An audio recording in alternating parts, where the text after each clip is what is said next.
CSK versus Lucknow super Giants మధ్య జరిగిన మ్యాచ్లో అభిమానులకు ఒక మర్చిపోలేని ఎక్స్పీరియన్స్ ఇచ్చింది.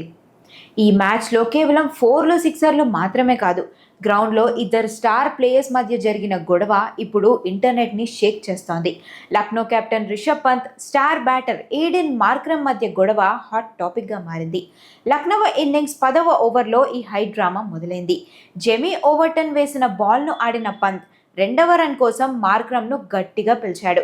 కెప్టెన్ మాటను నమ్మి మార్క్రమ్ పరిగెత్తాడు.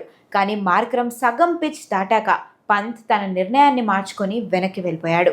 మధ్యలో ఒంటరిగా మిగిలిపోయిన మార్క్రమ్ తన వికెట్ పడిపోయిందని ఆశలు వదులుకొని అలాగే గ్రౌండ్లో నిలబడిపోయాడు. అందరూ రన్అట్ అనుకున్న టైంలో అదృష్టవశాత్తు సిఎస్కే ఫీల్డర్ విసిరిన త్రో వికెట్లకు తగలకుండా పక్కన నుంచి వెళ్ళిపోయింది. దాంతో మార్క్రమ్ బతికిపోయాడు. కానీ మార్క్రమ్ పంత్పై గ్రౌండ్లోనే విరుచుకుపడ్డాడు. పంత్ను చూస్తూ చేసిన సైగలు ఇప్పుడు బాగా వైరల్ అవుతున్నాయి. పంత్ ఎక్స్ప్లెనేషన్ ఇచ్చే ప్రయత్నం చేసినా కూడా మార్క్రమ్ మాత్రం అస్సలు వినలేదు. ఆచి చికెన్ మసాలా